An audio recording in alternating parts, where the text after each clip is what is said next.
बताओ क्या डाउट्स है एग्जाम के। करेक्शन डाउट कुछ है क्या? ये करेक्शन है। बहुत करेक्शन है। कैसे?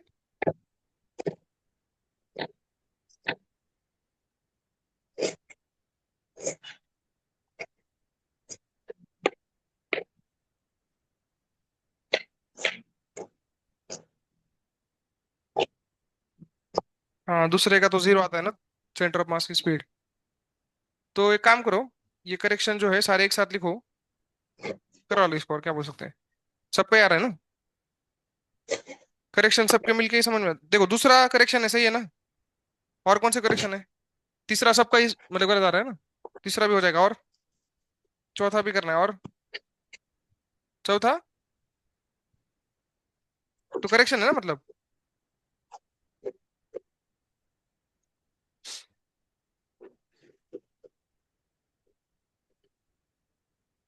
चौथा डाउट है का?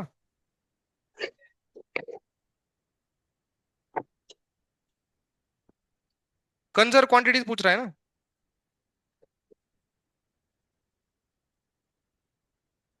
एंगुलर वेलोसिटी कंजर्व बोल रहा है तू? ये क्या बकवास है? एंगुलर वेलोसिटी है क्या? क्या क्या घूम रहा है, ये ट्रायंगल है क्या ये?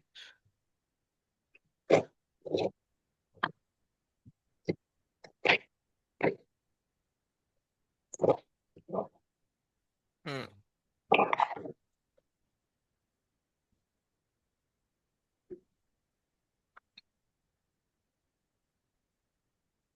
दैट आर कंजर्व्ड, कंजर्व क्या क्या बोल रहा है? एनर्जी तो कंजर्व रहेगी, वो तो हो ही।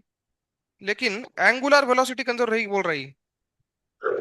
ये क्या है? कम होनी चाहिए एंगुलर वेलोसिटी तो करेक्ट आंसर ये दिया इन्होंने।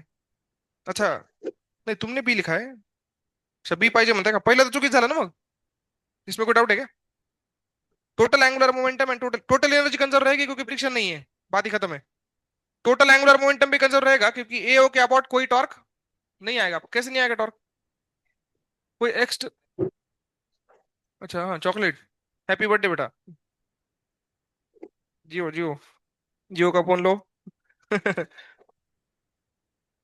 तो क्या बोल रहा था मैं? कोई एक्सटर्नल टॉर्क तो दिख नहीं रहा है ना, सब कुछ इंटरनल मामला है सिस्टम के अंदर। अगर आप ट्रायंगल और दो बॉल्स को ले लो तो कोई एक्सटर्नल टॉर्क यहाँ पे नहीं है। ग्रेविटी का है क्या?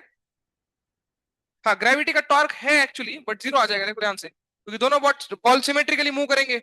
सिमेट्रिकली मूव करेंगे तो दोनों का टॉर्क कट जाएगा इस एक्सिस ए हो क्या, एक क्लॉकवाइज एक एंटी क्लॉकवाइज आएगा। नहीं नहीं, पैरेलल ही है वो। ये उसको ओपन करो। ग्रेविटी का टॉर्क एक्सिस के अबाउट। अच्छा, टॉर्क अबाउट एक्सिस का फॉर्मूला अलग ऐसे बोल रहे हो तुम लोग, पैरेलल कंपोनेंट चाहिए। हाँ, वैसे भी सोच सकते हो।